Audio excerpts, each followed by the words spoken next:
అతనిలో ఉండేటువంటి లక్షణాలు కానీ, అతనికి ఉండేటువంటి ఒక భావజాలం కానీ చాలా ఉన్నతమైనవి. ఎందుకంటే జన్మల్లో మానవ జన్మ ఎంత ఉత్కృష్టమైనదో, అదేవిధంగా వృత్తులలో ఉపాధ్యాయ వృత్తి అనేటువంటిది కూడా అంత మహోన్నతమైనటువంటిది. అటువంటి ఉపాధ్యాయ వృత్తిలో ఒక చక్కటి అదృష్టం కలగడం అనేటువంటిది, ఒక చక్కటి అవకాశం కలగడం అనేటువంటిది మన నరసింహుల గారి పూర్వజన్మ సుకృతం. వారి తల్లిదండ్రులు చేసినటువంటి కృషి కానీ, వారి తల్లిదండ్రులు చేసినటువంటి పట్టుదల కానీ, వారి తల్లిదండ్రులు వీరికి అందించినటువంటి విధానం కానీ అవి మహోన్నతమైనటువంటిది. ఆ పూర్వజన్మ సుకృతం వలనే వీరికి ఆ ఉపాధ్యాయ వృత్తి అనేటువంటిది లభించింది. ఈయన చాలా మితభాష నరసింహులు గారు. ఎంత మితభాష అంటే ఎంత మాట్లాడాలో అంతే మాట్లాడతారు, కానీ ఎక్కువ ఒక్క మాట కూడా మాట్లాడరు. ఆ మాటలు కూడా ఎలా ఉంటాయంటే చాలా మృదంగా ఉంటాయి, చాలా మృదువుగా ఉంటాయి, మృదు స్వభావి. ఆయన నోటి నుంచి జారువాలే ప్రతి మాట, ఆయన నోటి నుంచి జారువాలే ప్రతి మాట అత్యంత విలువైనటువంటివి, అత్యంత పనికొచ్చేటువంటివి. ఆయన నోటి నుంచి ఏ మాట వచ్చినా కూడా ఆ మాట సమాజానికి ఉపయోగపడుతుంది, పిల్లలకు ఉపయోగపడుతుంది, టీచర్లకు ఉపయోగపడుతుంది. అలాంటి చాలా మితంగా మాట్లాడేటువంటి వ్యక్తి నరసింహులు గారు. మరి నరసింహులు గారు టీచర్గా పనిచేసినప్పుడు వారి బోధనలో ఉండేటువంటి సామర్థ్యం కానీ, వారి బోధనలో ఉండేటువంటి మెలకువలు కానీ, వాళ్ళ బోధనలో ఉండేటువంటి అనేకమైనటువంటి ఇతర అంశాలు కానీ చొప్పించడంలో వారికి వారే సాటి. నిజంగా టీచర్లలో కొద్దిమంది టాప్ లెవెల్లో మనము పరిశీలన చేసినప్పుడు ఆ టాప్ లెవెల్లో ఉండేటువంటి వ్యక్తి ఎవరంటే టీచర్లో మన నరసింహులు గారు. ఇది నా హృదయపూర్వకంగా చెప్తున్నా. ఎందుకంటే నా అనుభవంలో ఎంఆర్పిగా పనిచేసినప్పుడు, నేను బుక్రా సంవత్సరంలో దాదాపు 25 ఏళ్ళు పనిచేసినప్పుడు నా అనుభవంలో చూసినటువంటి వారిది విశేష జీవితం చెప్తుంది. మరి ఒకసారి వేగడకొత్తూరులో కొన్ని అనానుకూలమైనటువంటి పరిస్థితుల్లో ఉపాధ్యాయ కుటుంబానికి, గ్రామస్తులకి కొంత వైషమ్యంగా ఉన్నప్పుడు, ఆ పరిస్థితులన్నీ కూడా కొంత తేడా ఉన్నప్పుడు, మరి ఆ పరిస్థితుల నుంచి తప్పించి ఈయన పోయిన వెంటనే వాటినన్నింటినీ కూడా సత్తమరిగించి ఆ గ్రామస్తులతో మమేకమై, ప్రజలతో మమేకమై, అందరినీ కలుపుగొలతనంగా ఉండేటువంటి ఆత్మీయ పలకరింపులతో పలకరించేటువంటి వ్యక్తి, స్నేహశీలి మన నరసింహులు గారు.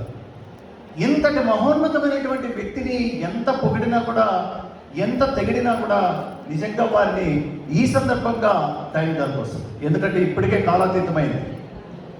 మరి వారికి ఉండేటువంటి మనం ఈరోజు ఇంత సమావేశాన్ని ఏర్పాటు చేసి వాళ్ళ గుణగణాలని, వారి స్థాయికి ఎదిగించినటువంటి వ్యక్తిని కూడా ఈరోజు మనం అనుకోవాల్సినటువంటి పరిస్థితి ఉంది. ఆమె వారి సతీమణి సత్యవతి మేడం గారు. ఏ మగవాడైనా తన కర్తవ్యాన్ని, తన వృత్తిని అంకిత భావంతో పనిచేశాడంటే అతని వెనుక కృషి చేస్తున్నటువంటి నారీమణి, అతని ధర్మపత్ని, అతని భార్యని ఎవరైనా గుర్తించుకోవాల్సిందే ఆమె సత్యవతి మేడం గారు. నిజంగా సత్యవతి మేడం గారు వారికి అందించినటువంటి సహకారం కానీ, వారికి అందించినటువంటి ఏర్పాట్లు కానీ, ఇతరత్ర ఏదైనా కానీ వారి సేవలు అమూల్యమైనవి. వారికి అందించినటువంటి ఆ సహకారం చాలా మహోన్నతమైనది. అందుకే ఈ సభ ద్వారా ఆమెకు ఒక్కసారి గట్టిగా చప్పట్ల ద్వారా మనము సత్యవతి మేడం గారిని కొనియాడాల్సినటువంటి అవసరం కూడా. మరి ఈ క్రమంలో వారు పెరిగినటువంటి ఏ విధానంలో పెరిగారో తన పిల్లలను కూడా అదే విధంగా పెంచుకుంటూ వచ్చారు. నాకు 2 కూతుర్లు, నరసింహుల సార్కి కూడా 2 కూతుర్లే. కూతుర్లని పెంపకం అనేటువంటిది చాలా ప్రధానమైనది. ఎటువంటి సంస్కార పద్ధతుల్లో పెంచారో, ఎటువంటి మంచి పద్ధతుల్లో పెంచారో అటువంటి పద్ధతుల్లో పెంచి ఈరోజు ఒక స్థాయికి ఎదిగించగలిగారు తల్లిదండ్రులు ఇద్దరు. ఆ పిల్లలు ఈరోజు చక్కగా ఈరోజు నాన్నగారు రిటైర్మెంట్ ఫంక్షన్లో కూర్చొని హాయిగా తిలకిస్తూ, హాయిగా సంతోషాన్ని అనుభవిస్తూ, మా నాన్నగారికి ఇంత ఉందా అని వాళ్ళకి ఈరోజు తెలుస్తున్నటువంటి సందర్భంలో ఆ సంతోషానికి అవధులు లేకోకుండా పోయినటువంటి సందర్భాన్ని కూడా మనం గుర్తించుకోవాల్సినటువంటి అవసరం ఉంది. ఈ విధంగా నరసింహులు గారు చేసినటువంటి ప్రతి ప్రయత్నం చాలా మహోన్నతమైంది. మరి అదేవిధంగా టీచర్ తర్వాత ప్రధానోపాధ్యాయునికి ఎదగలిగారు. టీచర్లు నడిపించే విధానం, టీచర్లకు ఇచ్చేటువంటి సూచనలు, టీచర్లకు ఇచ్చేటువంటి సలహాలు, ఎంత సూచనలు సలహాలు ఎంత వాల్యుబుల్గా ఇచ్చారంటే అంత వాల్యుబుల్గా ఇచ్చి ఈరోజు వాళ్ళ చెంత నేర్చుకున్నటువంటి ఉపాధ్యాయులు సర్దార్ వాళ్ళు కావచ్చు, హరి కావచ్చు, ప్రసాద్ కావచ్చు, వీళ్ళందరూ కూడా ఒక తలిమానకంగా వాళ్ళు ఒక ఆణిముత్యాలుగా ఈరోజు సమాజానికి ఉపయోగపడుతున్నారు. ఆ ఆణిముత్యాన్ని ఈరోజు సమాజంలో ఉండేటువంటి పిల్లలు తీర్చిదిద్దుతున్నారు. మరి అలా టీచర్లని, తన ఉపాధ్యాయ రంగం, తన టీచర్లని, తన ప్రధానోపాధ్యాయులుగా తన కుటుంబాన్ని ఇంత సమన్వయం చేసుకుంటూ వెళ్ళిన ఒక మహోన్నతమైనటువంటి వ్యక్తి నరసింహులు గారు. మరి ఈ క్రమంలో వారు పిల్లలకి ఒక కర్మాగారం లాంటి వారు.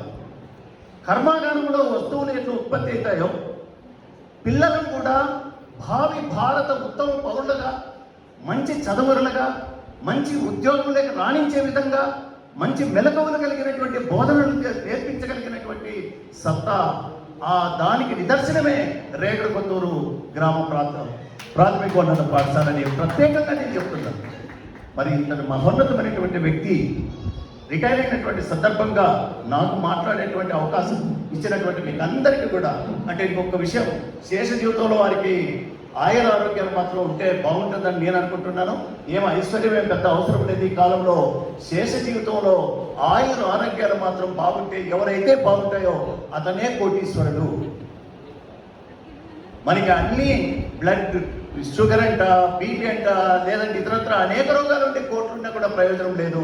ఆయనకు ఆయుర ఆరోగ్యాలు దేవుడు ప్రసాదించాలని కోరుకుంటూ, శేష జీవితంలో కూతుర్లు మీ మీదే మేము డిపెండ్ అవుతాం, ఎందుకంటే మా కొడుకులు ఉండరు కాబట్టి, మరి బిడ్డలుగా మీ బాధ్యత కూడా మీరు నిర్వర్తించి ముసిలి వయసులో అవసాన దశలో మీరు చక్కగా వారిని ఇద్దరిని అమ్మా నాన్నని చక్కగా చూసుకోవాలని నా విన్నపాన్ని మీరు ఆలకిస్తారని, ఆ విధంగా మీరు ముందుకెళ్తారని ఈ అవకాశం ఇచ్చిన మీకు అందరికీ కూడా హృదయపూర్వకంగా ధన్యవాదాలు తెలియజేస్తూ థ్యాంక్ యూ సార్. సో ఇప్పటికీ కొద్దిగా మీకు నేను పదే మిస్టర్ పర్ఫెక్ట్ అని ఎందుకన్నా సార్ మీకు అర్థమైంది అనుకుంటా. ఎందుకంటే నాకైతే ఓకే కొద్ది పరిచయం ఉన్నారు, రాసుకున్నాను కాబట్టి తెలుసు. బట్ సార్ ఇప్పుడు ఫస్ట్ టైం వచ్చారు ఇక్కడికి. ఇందులో పరిచయం లేని వాళ్ళు దాదాపు 6 నుంచి 7 మంది ఉన్నారు. బట్ అక్కడికి ప్రతి ఒక్క పేరును గుర్తుంచుకొని వారి గురించి చెప్పడం అనేది జరిగింది. So thank you very much sir, చాలా చక్కగా చెప్పారు. అదేవిధంగా సార్ గురించి మిత భాష అని చెప్పారు. మిత భాషే కాదైనా స్మిత భాష కూడా. స్మిత భాష అంటే మీకు తెలుసు అనుకుంటా. సో మాటకు నవ్వుతూ పలకరించారు. సో మిత భాష, హిత భాష, మంచి చెప్పారు అనమాట. మంచి మాట చెప్పేయండి. Sir thank you sir, thank you for your addition.